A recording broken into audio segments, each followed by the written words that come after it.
But we have several people on this panel, and what I would like to do, it gets each of them to tell us a little bit about how they work.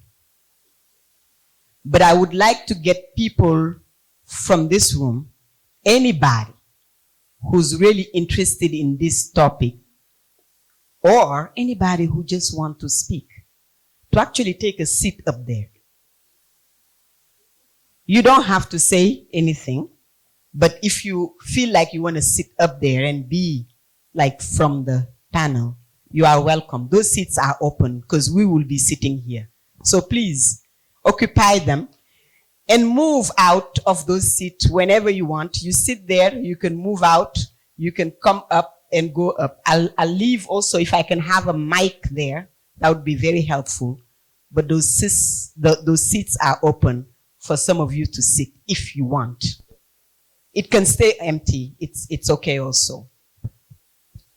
So the first person that I will invite to speak is actually Dirk Shaka. He's a real doctor, like the doctor, the kind of doctor they take you when you're sick, you know, not the doctor that work at the university and all that. Yeah, the doctor, that's his job. Yeah, this is a whole debate. Who's a doctor? But he's an organizer. He's the president of the African Coaching Network. He does a lot of work in the movement. But I start with him because we also have to talk about our physical health, our mental health, health as in health. And he's learned a thing or two about that. He knows things that we might not know. And I wanted him to lead us a few minutes in some of his thoughts about these issues of well-being, joy, and all that. So Dirk, take us away. Thank you so much, Coumba.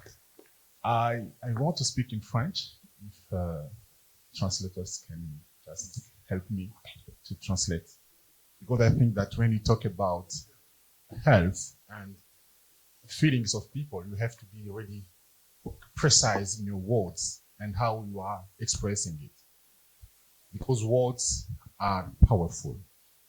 Words can change, words can heal, but also words can bless it. Thank you so much, Coumba. It's okay? Yeah. Thank you so much. Thank you so much, Coumba, for the flow. Je vais juste partager un peu la réflexion sur la problématique de la santé mentale et du bien-être pour les activistes et les acteurs des mouvements sociaux. Aujourd'hui, comme on l'a vu depuis 3 jours, nous avons parlé de beaucoup de choses qui nous engagent. Quand nous parlons de nous engager, ça veut dire des choses qui nous tiennent à cœur. C'est des choses pour lesquelles nous sommes parfois prêts à vivre et à mourir, n'est-ce pas?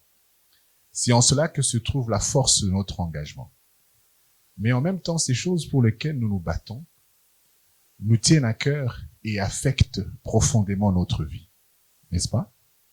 Chacun de nous ici, d'une manière ou d'une autre, a été victime, a été acteur, ou a été tout simplement, je peux dire, dans l'engagement qui a eu, d'une manière ou d'une autre, un impact sur sa vie, physiquement, moralement, psychologiquement. Personnellement, comme médecin, j'ai eu l'occasion de travailler avec les activistes et de travailler surtout à encadrer, à essayer d'apporter l'assistance psychosociale nécessaire pour aider les activistes à surmonter les problèmes qui surviennent de suite de leur engagement. Et particulièrement dans les engagements, comme le disons, les actions qui sont des actions de terrain, nous avons plusieurs formes de conséquences sur notre propre santé. Aujourd'hui, je voulais vous parler de 3 choses. La première chose qui est importante dans ce que nous faisons, c'est la manière dont nous percevons le stress. Je ne sais pas si parmi quelqu'un d'entre nous ici se sent stressé ce matin. Sentez-vous stressé ce matin? Vous vous sentez stressé? Vous levez la main si vous êtes stressé. Waouh! Ça serait intéressant de demander qu'est-ce qui vous stresse. Pourtant, depuis le matin, on est en train de nous détendre. J'ai beaucoup aimé la phase de slogan qu'on a fait tout à l'heure avec 𝗔𝗯𝗄𝗃. Je pensais que ça nous a aidé à nous remonter. Ça nous donne de l'énergie. Mais le stress est un facteur très important que nous devons savoir comment gérer quand nous sommes engagés. Pourquoi? Parce que le stress, c'est juste un dérèglement qui est naturel et qui donne à votre corps l'impression que vous devez faire attention à quelque chose. Donc le stress, c'est une alerte. OK? Le stress, c'est une alerte. OK? Et c'est normal. Par contre, lorsqu'on ne gère pas le stress, c'est un problème. Parce que lorsque vous avez un stress permanent, cela commence à devenir l'objet de la dépression. N'est-ce pas? Je ne sais pas si on s'entend. On se comprend? Je veux parler de la dépression comme étant un état psychologique qui est plus ou moins permanent et qui n'arrive plus à surmonter le déséquilibre lié au stress. OK? Et je sais que beaucoup d'activistes, quand nous sommes engagés sur des causes et que souvent nous sommes victimes de barbarie, d'arrestations, de menaces physiques et même des atteintes corporelles, la dépression vient très vite. Pourquoi elle vient? Parce que vous attendez qu'autour de vous, vous ayez des gens qui vous soutiennent. N'est-ce pas? Or, la plupart de ceux qui sont avec vous sont dans la même situation que vous. Ça veut dire, c'est des camarades avec qui vous luttez, c'est des camarades avec qui vous êtes engagés, qui sont aussi victimes de la même répression, du même stress et du même conditionnement mental que vous. Ça, c'est de 1. Donc, il faut penser qu'il faut quelque chose de différent dans votre environnement pour aider, pour vous assister, pour vous donner du courage et vous donner de la force. La troisième chose dont je vais parler, après la dépression, c'est le choc. Et en parlant de choc, hier particulièrement, nous avons eu une très belle discussion dans la soirée. Nous avons parlé de la solidarité panafricaine. Et j'ai été très marqué. J'ai été marqué par quoi? Par la violence de notre revendication. OK? La violence de la revendication. La violence de la revendication, elle est naturelle. Pourquoi? Parce qu'elle vient de l'insatisfaction face à l'engagement qu'on a eu. On n'a pas trouvé la réponse qu'on voulait. D'accord? Mais le problème dans cette revendication et dans la violence de la revendication, c'est que la violence de la revendication vous détruit vous-même et vous permet de ne plus avoir les repères dans la manière d'agir face à cette injustice. Et vous allez voir que nombreux acteurs, leaders, peuvent partir d'un engagement non violent vers des engagements plus violents parce qu'ils pensent qu'ils n'ont plus de ressources nécessaires pour engager la cause en utilisant des moyens plus ou moins positifs. Et ils doivent recourir à des moyens de violence. Le choc est divisé en 2 parties. Je vais parler très rapidement d'une notion très importante, c'est la perte. D'accord? La perte.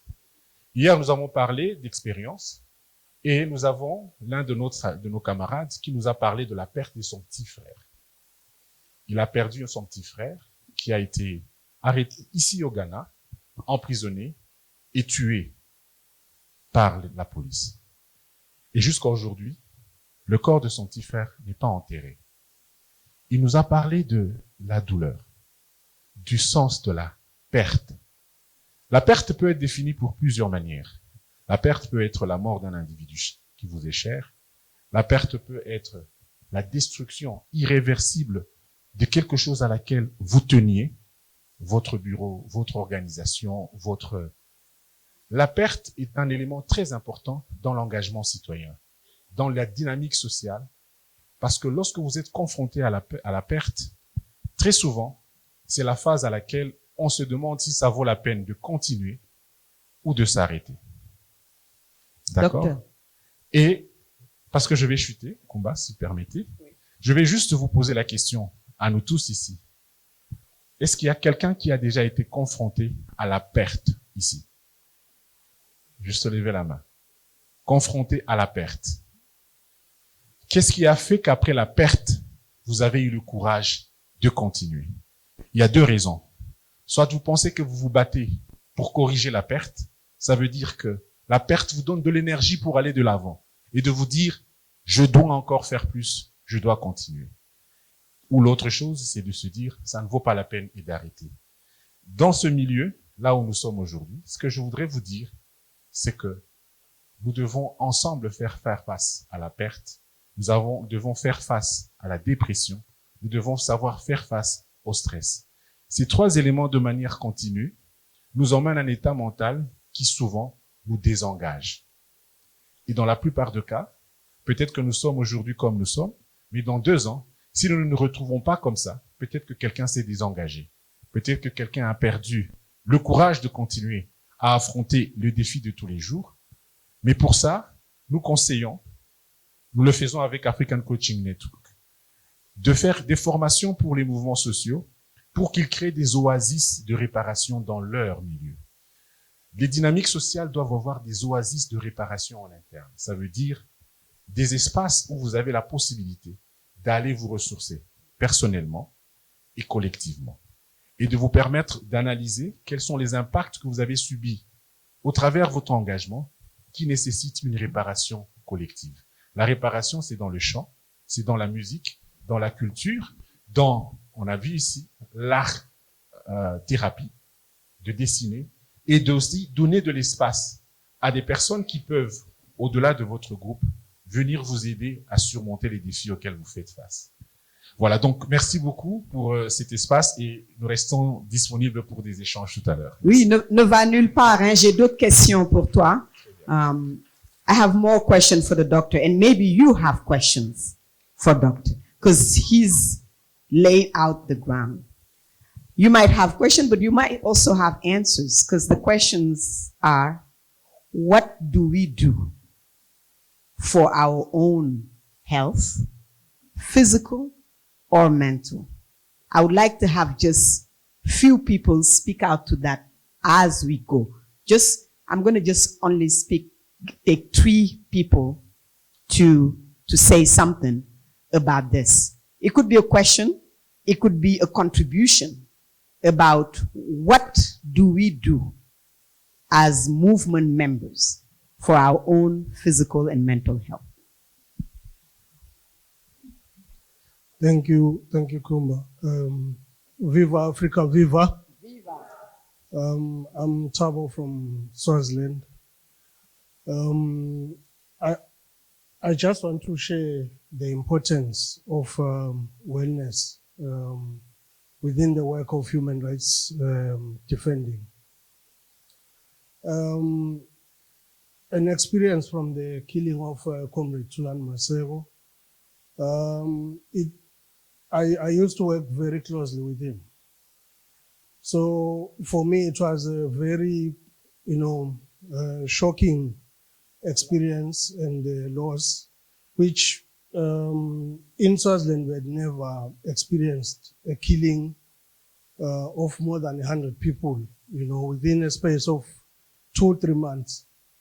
So it was a shocking experience, but I think the solidarity that we received, because solidarity in itself is a healing, to know that people have your back, to know that, everyone in the world knows about your case and they are on your case, they are with you. But also the taking out of some time to be in a different space, move away from the space where you feel overwhelmed and you remove yourself. Be in a different space, but a space that also provides for you to continue to do the work that you are doing. Because that is very important, that you continue to contribute to the advancement of human rights defending wherever you are. But also the counseling, talking to professionals, very critical. That would be my humble contribution. Thank you so much. Talking All right, thanks, Coumba. And I think he just said, I mean, some people even say it's not an African thing, you know, to, to how can you be African, strong African, and you need to seek help. So, thank you very much, Doctor, for sharing that. I think, one of the things that happens to activists, us as activists, is that sometimes when we're in the face of injustice, we become very reactive. And sometimes you think about just going in to do whatever you have to do. You know, sometimes we forget about ourselves. And I think that that's why in conversations like this, we sometimes tell activists to remember that even though you have to, you know, save Africa, you can't save Africa if you're not saved.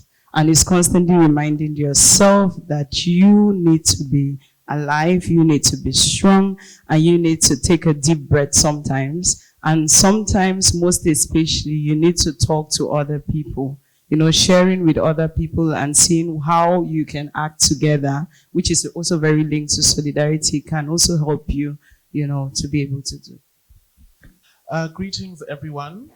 My name is 𝗕mise 𝗂𝘃𝗁𝗁. My pronouns are they, them, their, and I am from Botswana, and I was the first gender diverse parliamentary candidate standing independently in Botswana's most recent election.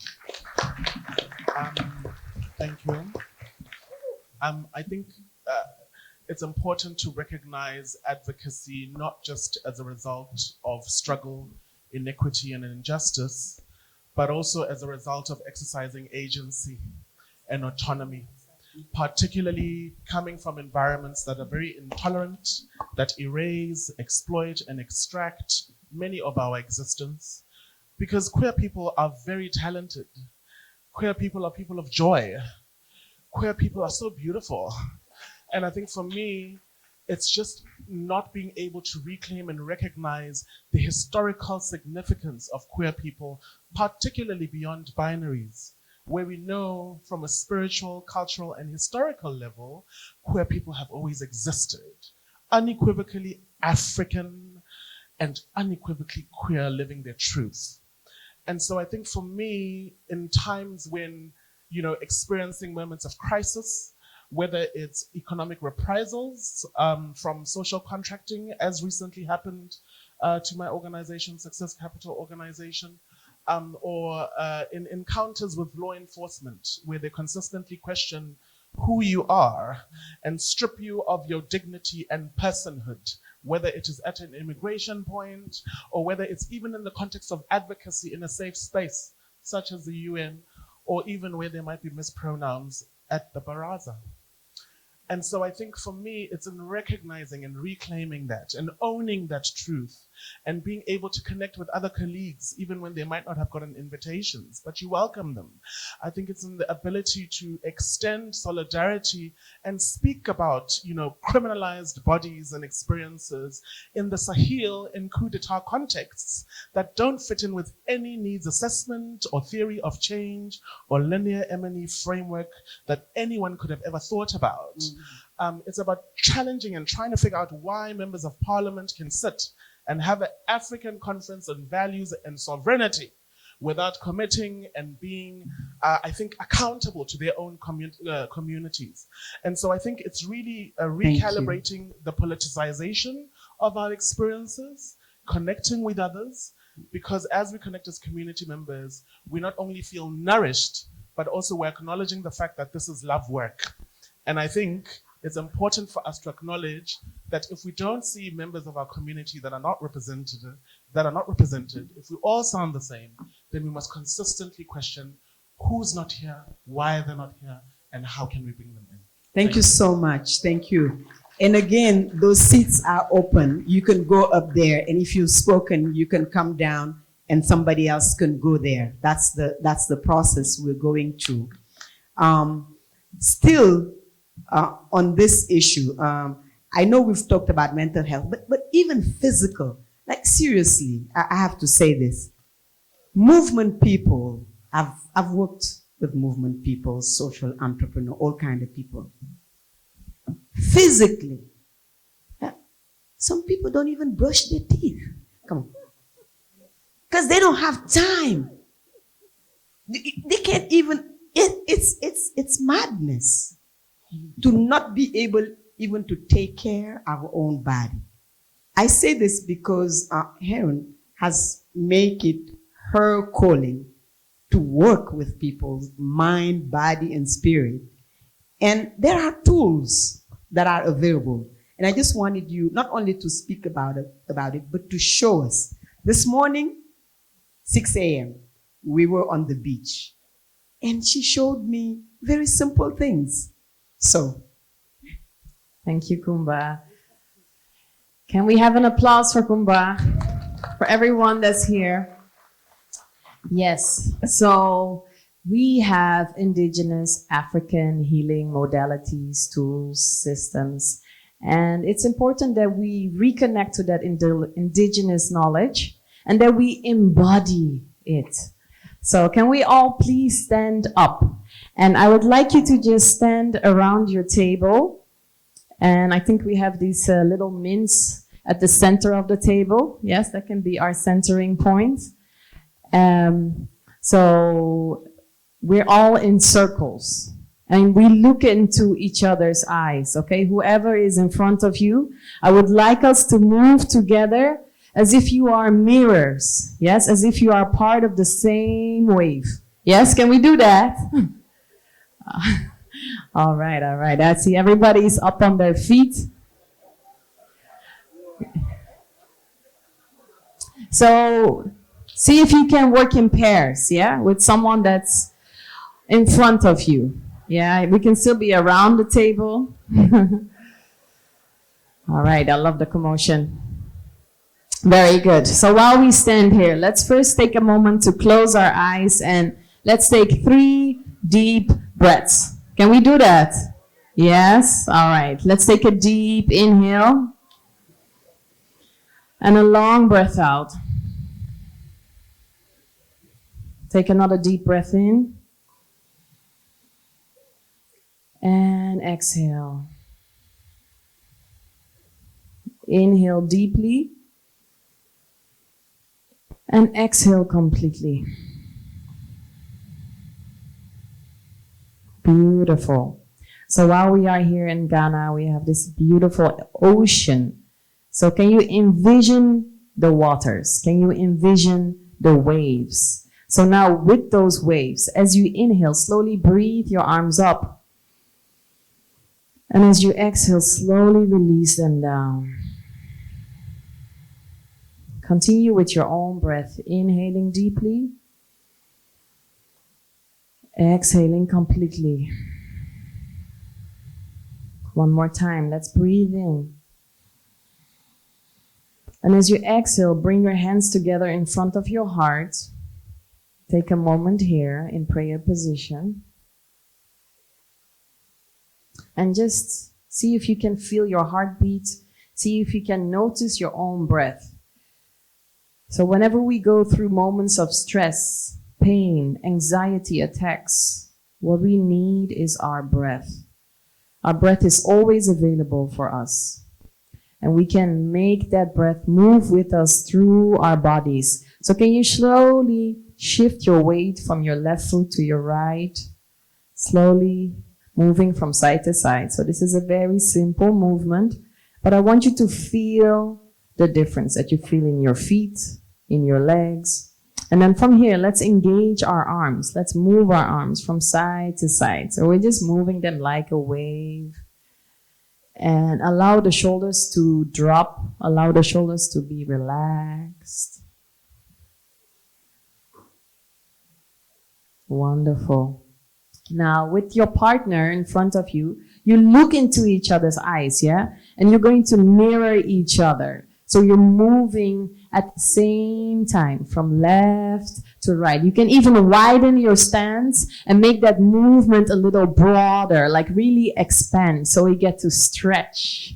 So this is the element of water, knowing that our bodies consist more than 70% of water, we can flow. And even if you feel a little stiff, ask your body to soften, to release some of those blockages, and keep moving. So we're moving the arms across the chest from left to right, really engaging both the masculine and feminine principles. And then let's move our hands across our face. So while we are doing this, you notice that sometimes you see your partner and sometimes you won't. Sometimes you understand each other and sometimes you don't. So it's important that we take time and acknowledge that we have blind spots, that we're not perfect, and that's all right. Then let's release our arms down a little and move those arms across your belly. Because this is where we hold a lot of tension, trauma, anger, pain, hurt. Just move it and clear that energy around your body here. We just want to loosen and release. Allow your exhalations to be long, yes? Now, I know you're warming up here. The legs, yes? Warming up those legs. Wonderful, wonderful, wonderful. All right. Now, let's slowly return to center. And I'd like to do one more movement. We connected to the water. Now let's connect to the air. Yes? So you can feel the air around you. We all breathe the same air, right? And we can go days without food. We can go days without water. But we cannot go more than 4 minutes without air. Yes? The first thing you will lose is consciousness. So what we have to understand that the air is not just oxygen. It is pure consciousness. We want to stay present, yes? So while we are in this movement here, I'm doing it with one hand because I'm holding the mic, yeah? So, but basically, as you inhale, you bring both arms up, come up on your toes, and exhale, release them down. You can even open your stance a little, squat a little, inhaling, bring them up, and exhaling down. Let's do that one more time. Inhale and release. Thank you, thank you, thank you so much. Beautiful people. Thank you for your engagement, your participation. I hope you feel a little looser. Clinical, seeing what do you call it, a psychologist and so on.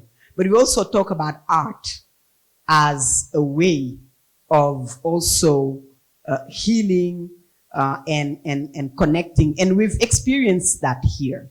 I think the dancing from the first night, dancing, how we are so prompt to respond, the need to release the tension that we always carry is also, I think, part of why this art is important to us. But Marshall will be speaking in French, so please prepare your headset for that. But he'll also speak about his personal experience. He is from the Congo, had to leave his country and be in exile in Burkina Faso. And anybody had to run away from where they lived. You know about stress, you know about shock, you know about pain, and you know about loss. And we want him to share a little bit with us about how he's been working on this, how he's been doing this, and keys that we could use also for ourselves. Thank you. Bonjour tout le monde. Merci beaucoup à Coumba et à toute l'équipe d'organisation qui a fait que nous puissions nous retrouver ici ce matin pendant tous les jours passés. Et merci à chacun et chacune de nous d'être présents et présentes. Comme elle a bien dit, je suis 𝗕𝗿𝗇, c'est mon nom de scène, puisque dans la vraie vie, mes parents m'ont appelé Emma Martial 𝗵𝗵𝗶𝗹. 𝗵𝗵𝗶 qui veut dire l'homme de la tribu des panthères. Donc je viens d'Afrique centrale, de la forêt équatoriale, et ça ce sont des éléments qui m'ont peut-être prédisposé à mener cette lutte, parce que quand j'ai commencé, j'avais 15 ans, quand j'ai commencé à faire du rap, et vous pouvez voir que j'ai déjà quelques barbes blanches, donc il s'est coulé, beaucoup d'eau a coulé, beaucoup d'eau ont coulé sous le pont. Et je suis Pour faire un peu court, je suis parti du Congo en 2016 et c'est très bien que Coumba ait dit que je suis du Burkina Faso parce que j'en suis fier. Et je suis passé par le Sénégal aussi et je suis surtout fier d'être un Africain, voilà, venant du Congo. Et très tôt, parce que le régime que nous avons combattu et que nous continuons à combattre au Congo, c'est un régime qui dure depuis aujourd'hui exactement 42 ans. Le même homme est au pouvoir et il gère le pays d'une main de fer, mais littéralement. Et la chance que j'ai eue, c'est d'avoir commencé par la musique avant de m'engager dans les mobilisations. Ça a été vraiment, et jusqu'aujourd'hui, ça continue d'être un outil de résistance. Sinon, ce qui a fait que je quitte le Congo, c'était au moment où, après plusieurs manifestations, plusieurs chansons, plusieurs spectacles annulés ou acceptés, des émissions boycottées, des chasses à l'homme, à un moment, je me suis retrouvé dans une situation où j'étais devenu très impulsif et très violent. Si bien que j'ai même pensé, m'inspirant aussi des luttes passées, à la lutte armée. J'étais prêt à prendre les armes pour défendre les idées que je défendais par la musique et par des manifestations pacifiques. Et le mouvement que nous avons créé au Congo n'est pas très différent de la plupart des mouvements qui existent en Afrique. Il s'appelle ras-le-bol, qui est comme Yonama, Ballet, etc. Four Must Go, des mouvements comme ça. Et ce mouvement-là, à la base, nous l'avons déterminé comme un mouvement pacifique et non violent. Donc, quand je me suis retrouvé avec des idées de prendre les armes pour faire face à la dictature, alors qu'en réalité, ça, c'était le point fort même du régime qui continue d'exister au Congo aujourd'hui, je ne me suis plus reconnu. Et à ce moment-là, j'ai eu vraiment la chance je n'ai pas été le seul. Il y a eu quelques membres du mouvement, donc ceux qui étaient un peu, comme on dit, au forefront, donc ceux qui étaient en ligne de front. On a eu la chance qu'il y ait une organisation qui s'appelle Lifeline et qui nous ont aidés à avoir 3 mois hors du Congo. Donc c'est à partir de ce moment-là que j'ai pu pour la première fois quitter mon pays. Parce que quand j'ai quitté le Congo, c'était pour 3 mois et revenir. Mais en fait, ça fait 9 ans et presque 10 ans que je ne suis plus jamais revenu. Mais j'espère repartir bientôt parce que je continue cette lutte à travers la musique. Et tout mon parcours n'a été que lutte, musique, résistance, beaucoup de colère aussi. Et il y a eu très, très peu de moments où j'ai pu respirer. Merci. Même quand je suis... je vais chuter. Donc, même quand je suis parti du Congo, ça ne m'a pas quitté. C'est seulement l'année dernière, quand j'ai eu une résidence de création aux États-Unis, où j'ai passé 9 mois, que je me suis rendu compte, mais en fait, je ne me suis jamais reposé. Et ça a été le moment où je me suis dit, mais je ne me suis jamais reposé. Et j'ai profité de ce moment-là pour me reposer. Et la musique a été vraiment un outil qui m'a canalisé tout au long de cette lutte. Et il y a beaucoup de choses à dire, mais nous sommes nombreux et nombreuses à vouloir parler. Donc, c'est très important d'être soi-même, de se connaître dans les luttes que nous menons. Parce que moi, quand j'ai voulu prendre les armes ou jeter des grenades, je me suis dit non, mais ça, c'est pas moi. Donc, c'est très important de se connaître soi-même, d'être solide en se connaissant et pour être utile à la fois dans nos mouvements et dans les résistances que nous menons. Et je vais terminer par une dernière chose, c'est qu'il y a un leader, un très jeune leader politique de l'opposition congolaise qui m'a contacté récemment et qui m'a nommé directeur de campagne et porte-parole.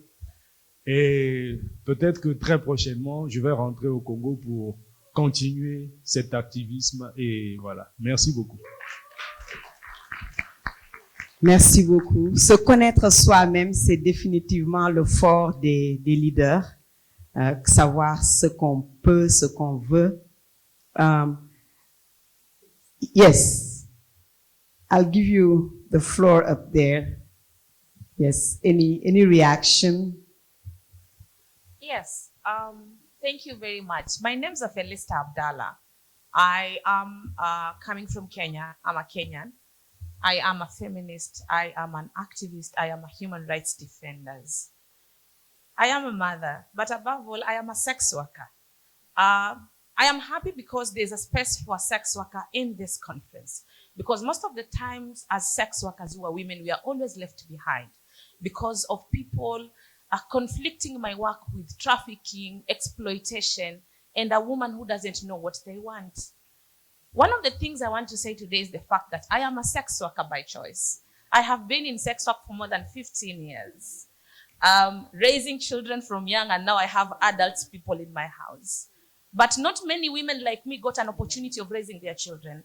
They died out of violence, and their cases could not be reported to the police.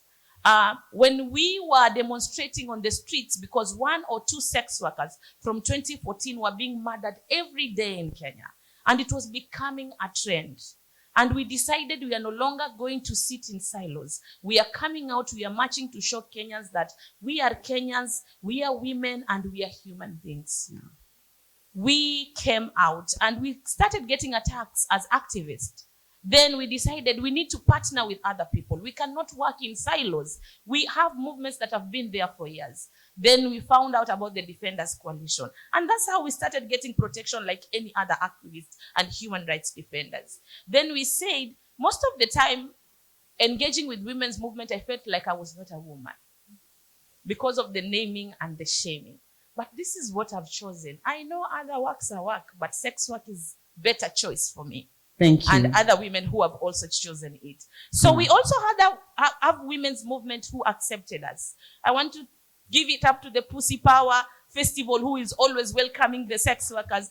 The 𝗕ficide movement, when they heard that the sex workers are also being killed, they decided to make us a part and parcel of their movement. One of the things I want to say, leaving anybody behind because of your beliefs, we are not ending whatever we want to end. But if we really want to end the injustices, let's make sure that we are not leaving anyone behind. Because at the end of the day, we are all humans. And all we want is a safe working environment for our communities, without disputing that there is exploitation and there is trafficking. But if sex work is decriminalized, then we can deal with the other issues. Thank you. Thank you. I just want you to take 1 minute. You have on your table your pen and paper to write down for yourself. This is individual work. 1 minute top. You write down for yourself things that you are carrying that you need to deal with. Could be stories, pain. You don't have to write everything. Just mark the words that will remind it to you, because you'll go back and work on it. But for your own physical and mental health, what are the things that you need to deal with? Whether they come from the past, whether they're happening right now, write it down, 1 minute, so that at least you can go back to it and figure out how to deal with it and seek the help and the people that can help you with it. 1 minute, very quick writing.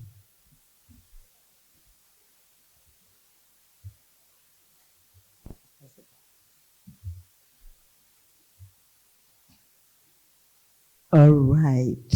I could give you more time. I know you're on a roll. You could be writing a lot of things, but please make sure you do it later. This is just an introduction because I wanted to bring Lalena, who actually use writing as a form of therapy and healing. And I want her to tell us a little bit about that, because here we're also looking for different tools.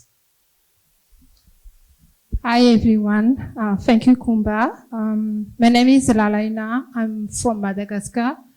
My work is on democracy building, election integrity and youth engagement, youth political participation.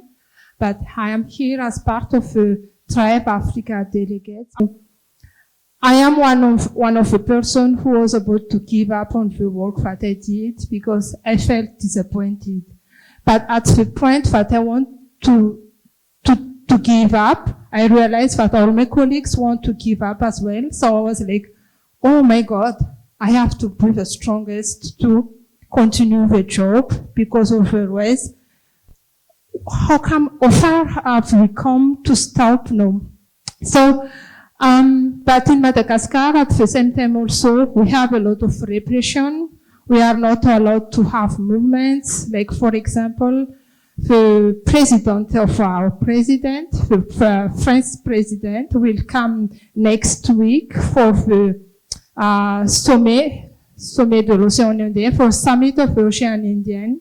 So we are not allowed to protest today. The policies has already said that it's not allowed to bring any posters, to do anything, and like even the day would be a day off to avoid any protest on the ground.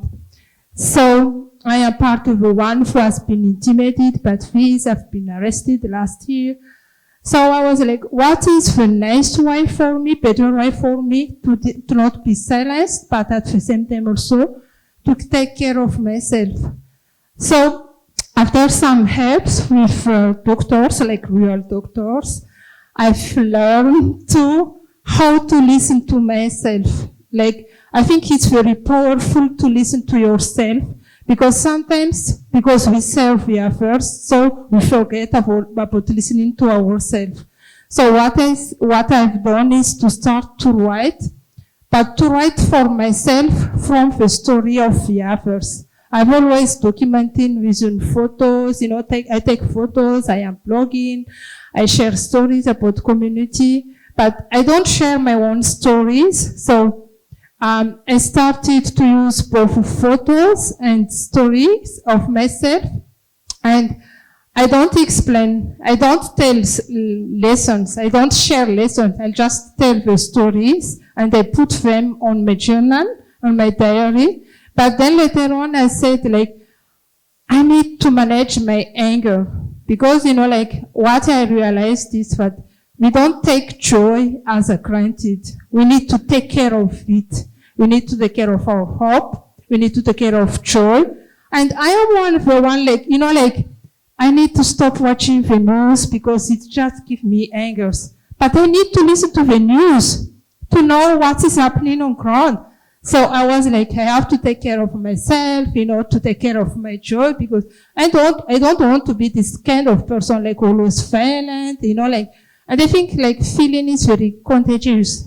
If I am like always violent with my anger, my colleagues who are already about to give up, it will be contagious. So what I started to do is to start a project which is called Exploration. Exploration is a mixed of project of a small conversation and photos. Because I run part of my self-care also, I'm a ultra trailer, so most of the time I run like for 70 kilometers, 120 kilometers. And on the way, I see a lot of people who encourage me, like, they don't know me, but they just like, bravo, go on, you are almost there. So I was like, that's part of the people that I don't know, but who trust on myself. So why I don't trust on myself? So my project was to start small conversation on those people on my way and listen to, pick some of the conversation and pick some photos and they put them online. And I don't share lessons, but my followers, they just pick that courage and hope and self-empowerment from the stories that I share. And I think I call it like collective activism, like collective care of each other, because I really believe we all believe a story is powerful, and it commences in our own stories that we can hear ourselves. Thank you very much. Thank you so much, Lalaina. So writing, running, doing things for ourselves, but also collectively. What I hear, there are practices that are individuals, but there are also collective practices that needs to happen for the healing. I want to speak about who here have been to Feminist Republic. Republic with a K, Feminist Republic. Okay, some of you have been there. So if you want to know about joy, about well-being, about how to take care of yourself, your body, your mind, but also how to take care of each other as a collective, how to build a movement that make also sense in terms of just how we live, you go to Feminist Republic. And if you can't go there, you create one. 𝗕𝗿𝗇, I'd like you to tell us a little more about this path and some of the things you've heard about. You might be able to react to those, but also tell us a little more about how our organizations and movement can take some learning from some of the things that you've been able to create. Thank you, Coumba. I'll stand. No, I think I'll be here. I'll be okay here. And to say that, Coumba, you've also been a part of the journey. Sitting also as a board member at Urgent Action Fund Africa for the past. You were there for 6 years, sharing some of these experiences and learnings, and a lot that comes out emanates actually from movements. So, as Urgent Action Fund Africa, we are merely a container to galvanize and catalyze some of the ideas that come through. And in the grant-making infrastructure, what we've learned is that these multiple crises, these ruptures, are a reflection of the structural inequalities, the deep injustices, the deep violence that exists in our societies, and the deep wounds and the trauma and the bleeding and the violence and just the burnout that movements are facing. We took a deep analysis that culminated in a research of the healing justice research that wanted to dig deeper, looking at this analysis that was coming from the movements in terms of what are movements experiencing.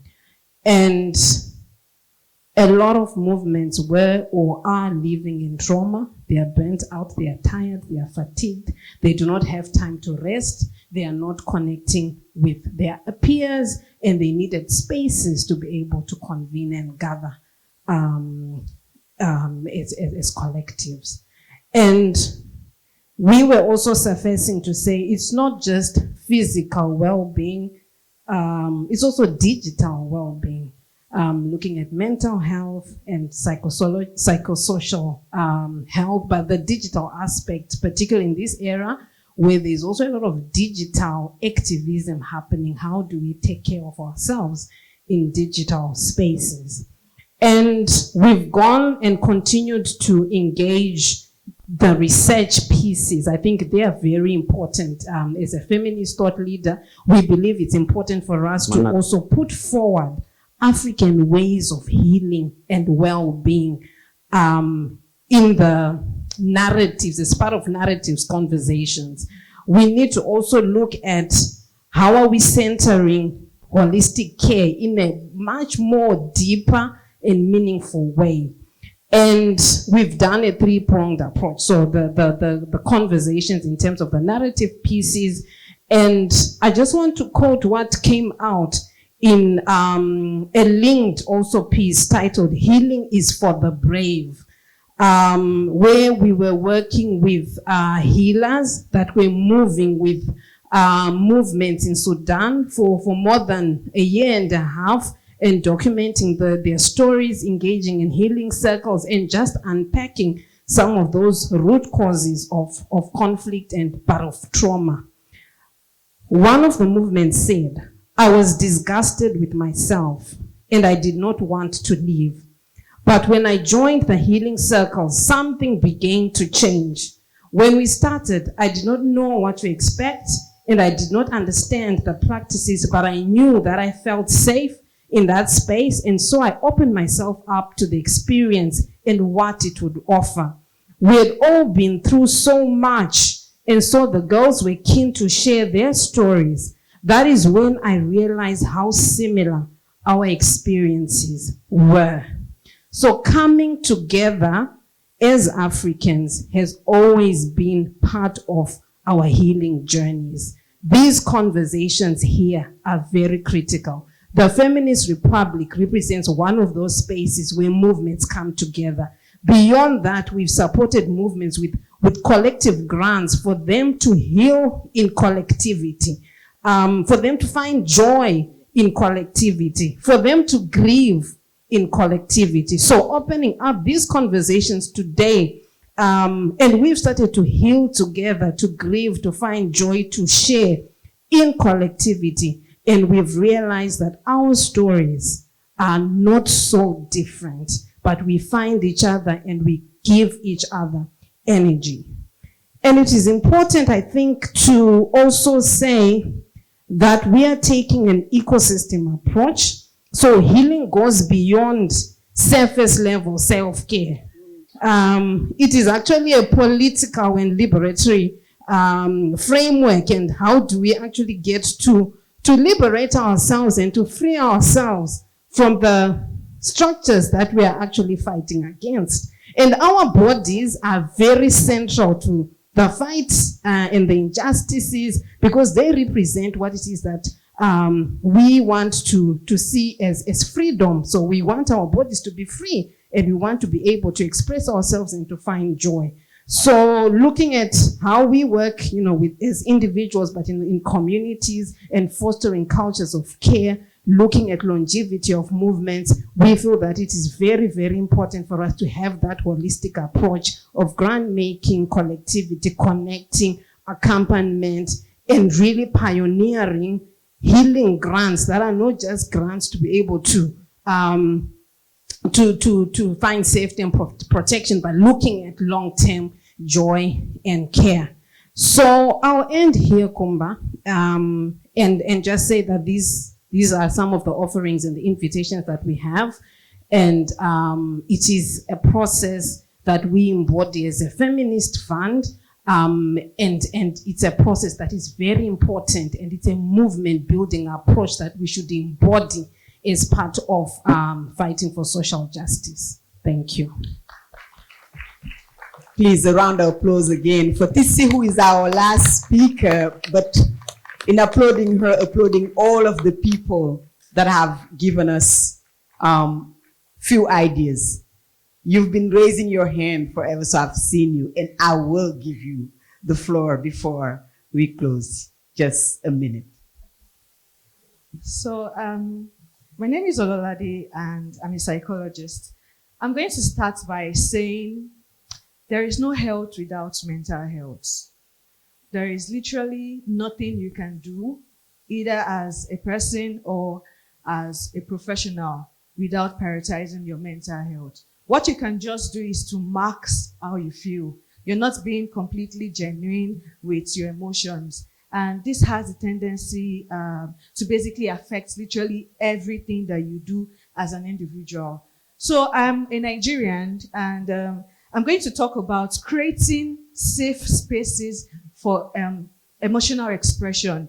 We've had a lot of people say amazing things about talking about your mental health, creating this collective gathering. Yes, that's very good.